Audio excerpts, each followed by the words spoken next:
ठीक, भारत का पहला चैप्टर स्टार्ट करते हैं।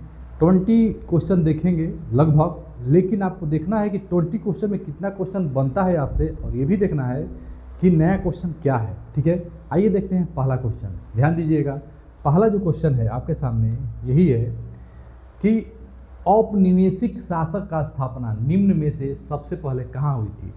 देखिए, औपनिवेशिक शासक, इसका मतलब क्या था?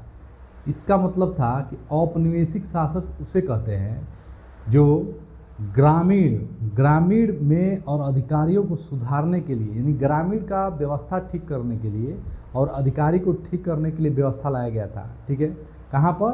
बंगाल में। कहाँ पर? बंगाल में। तो ध्यान रखना है, औपनिवेशिक शासक किससे संबंधित है? ग्रामीण और अधिकारियों से संबंधित है। क्लियर है? कहाँ पर लाया गया था? बंगाल में। ठीक है, अगला प्रश्न है, बंगाल का पहला अंग्रेजी कारखाना, जो बंगाल का पहला अंग्रेजी कारखाना था 1651 में नदी के तट पर स्थापित किया गया था। ठीक है, अब किस नदी के तट पर स्थापित किया गया था? अब ये क्वेश्चन पहले समझिए।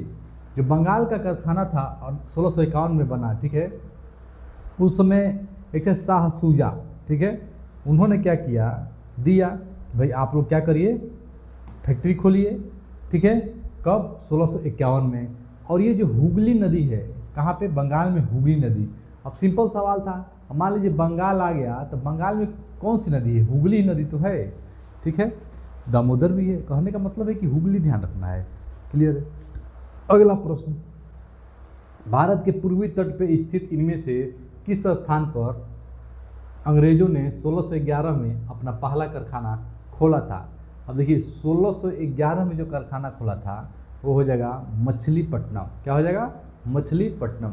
भारत के पूर्वी तट पे स्थित, कब? अंग्रेजों ने 1611 में। कौन सा कारखाना था? मछलीपट्टनम। अब जितने कारखाने हैं सबको ध्यान रखना है। ठीक है, जितने कारखाने इन्होंने कब कब खोला था कंपनी, मतलब कारखाना? तो कोचीन में खोला 1503 में। ठीक है, गोवा में खोला 1510 में, और डच ने मछलीपट्टनम में, जो मछलीपट्टनम है वहाँ पे खोला 1605 में, और पुलिकट में खोला 1609 में, सूरत में खोला 17वीं सदी में। क्लियर है? अगला देखिए, अंग्रेजों ने कब कब खोला, इसी को ध्यान रखना है। मछलीपट्टनम में जो है ये खोला 1611 में, सूरत में 1613 में, मद्रास में 1639 में, बॉम्बे में 1668 में, कलकत्ता में 1690 में। अगला प्रश्न, भारत के लिए समुद्री मार्ग की खोज किसने किया था? जो भारत था इसके लिए समुद्री मार्ग की खोज किसने किया था? तो हो जाएगा वास्को डी गामा। सबको पता है, मई 1498 मई 1498 में वास्को डी गामा भारत आया था। ठीक है, क्लियर है? अगला प्रश्न है, भारत के समुद्री मार्ग की पहली बार खोज की थी। जब पहली बार भारत के लिए आ गया तो वही हो जाएगा पुर्तगालियों ने। कौन हो जाएगा? पुर्तगालियों ने। क्योंकि जो वास्को डी गामा थे वो कहाँ के थे? पुर्तगाल के थे। तो भाई पुर्तगाल के थे, वही आए थे, तो हो जाएगा पुर्तगालियों ने। ये नहीं होगा कि फ्रांसीसी, अंग्रेजी, डच ने, पुर्तगालियों ने। ठीक है, इसका आंसर हो जाएगा।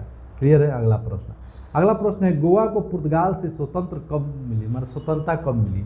जो गोवा था वह पहले तो गोवा कब्जा कब हुआ था? 1510 में कब्जा हुआ था। ठीक है, ध्यान रखना है। स्वतंत्र कब हुआ था? 1961 में। 1961 में इधर स्वतंत्र हुआ, आज़ादी के बाद स्वतंत्र हुआ। तब तक क्या थे? अंग्रेज थे। आप सुने होंगे एंग्लो सीट।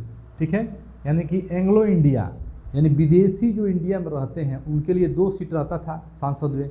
अब इसको ख़त्म कर दिया गया है। क्लियर है? कमेंट करके बताइएगा कौन सा संविधान संशोधन के द्वारा खत्म किया गया था। ठीक है, तो ये जो है 1961 में गोवा से गए कौन? पुर्तगाली। कब्जा किए 1510 में। तो सबसे पहले आए और सबसे बाद में गए कौन? पुर्तगाली। मई 1498 में आया वास्को डी गामा। ठीक है, इसको ध्यान रखना है। अगला प्रश्न है, पुर्तगालियों द्वारा गोवा पर कब्जा कब किया गया था? तो पुर्तगालियों द्वारा गोवा पर कब्जा 1510 ईडी मतलब जो, बस ईडी मतलब इतना समझिए, जो चल रहा है ईडी है। ठीक है, चल रहा है इस ईडी है, मतलब कि जो ईसा मसीह का मृत्यु के बाद जो डेट आता है वो ईडी होता है। उसी समय से 1 2 3 गिनना स्टार्ट किया गया था। ठीक है, तो ईडी हो गया। ठीक है, और एक होता है बीसी। ठीक है, बीसी वाला ईसा पूर्व हो जाता है। ठीक है, ईडी मतलब ईस्वी, ये ध्यान रखिएगा। क्लियर है? 1510 ईडी। कब गए? 1961 में गए। क्लियर है? पुर्तगाली में। अगला इनमें से कौन सा खोजकर्ता भारत आना चाहता था किंतु इसके बजाय अमेरिका के तट पे पहुंच गया था? देखिए, भारत के लिए तो चला था लेकिन भारत नहीं आया था, कहाँ पहुंच गया? अमेरिका पहुंच गया। ऐसा कौन था? तो कह देंगे ऐसा था कौन? Columbus, Christopher Columbus. देखिए, कोलंबस सब कोई पढ़ते हैं, आगे का नाम नहीं पढ़ते हैं, तो इसको ध्यान रखिएगा। इधर से पढ़िएगा घबरा जाएगा, पूरा कोलंबस पढ़िएगा, क्रिस्टोफर कोलंबस, ठीक है, तो याद रहेगा। क्लियर है?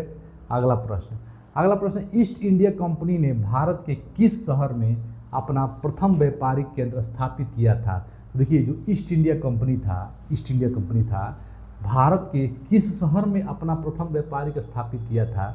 तो ध्यान दीजिएगा, सूरत में। कहाँ पर? सूरत में जो है कि प्रथम जो है कंपनी बनाया था। क्या कहानी स्टार्ट हुआ कि प्रथम व्यापारिक केंद्र स्थापित हुआ था सूरत में 1600 में, ठीक है, 1600 में। ध्यान रखना, जो एलिजाबेथ थी, महारानी एलिजाबेथ, उनके संपर्क में था। क्लियर है?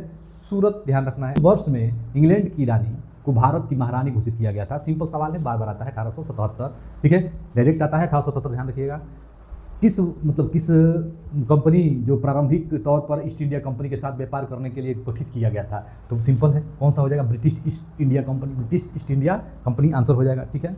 अगला प्रश्न है, जब फ्रांसीसी नेतृत्व में पौंडीचेरी पर कब्जा कर लिया गया था तब पहला कर्नाटक युद्ध कब लड़ा गया था? तो देखिए, कहाँ लड़ा गया था?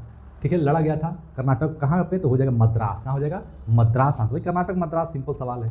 अगला प्रश्न, ईस्ट इंडिया कंपनी की स्थापना के समय भारत का शासक कौन था? जब ईस्ट इंडिया कंपनी की स्थापना हुआ था तो भारत का शासक अकबर था। कौन था? अकबर, ठीक है, जहांगीर नहीं था। जहांगीर के नाम से लेटर आया था लेकिन उस समय वो नहीं था, अकबर था, ठीक है, ध्यान रखना है। क्लियर है? अगला प्रश्न, भारत में फोर्ट विलियम किस नदी के किनारे है? तो जो फोर्ट विलियम है वह है हुगली नदी के किनारे। किस नदी के किनारे? हुगली नदी के किनारे है। 1505 में भारत के पहले पुर्तगाली वायसराय द्वारा किस किले का निर्माण कराया गया था? तो देखिए, 1505 में जो किला निर्माण हुआ था कौन सा था? तो कह देंगे सेंट एंजिलो फोर्ट था, ठीक है, एक किला था, पुर्तगाली वायसराय द्वारा निर्माण कराया गया था। पहले पुर्तगाली इंपॉर्टेंट है, देखिए पहला वाला इंपॉर्टेंट होता है, ठीक है, कमेंट करके बताइएगा पहले पुर्तगाली कौन थे, ठीक है, वायसराय। भारत में अपने नियंत्रण को बढ़ाने हेतु ब्रिटिश और भारतीयों के बीच कई युद्ध लड़े गए थे, निम्नलिखित में से यह युद्ध उनमें से शामिल नहीं था? तो कह दीजिएगा कौन सा शामिल नहीं था। इसको आप लोग सोचिएगा क्योंकि ये सवाल इतना इंपॉर्टेंट है कि मत पूछिए कितना इंपॉर्टेंट है, ठीक है। सेंट एंजिलो फोर्ट तो हो ही गया, ये हो जाएगा आपका option number D, Anglo Bengal. क्या हो जाएगा? एंग्लो बंगाल हो जाएगा। क्लियर है?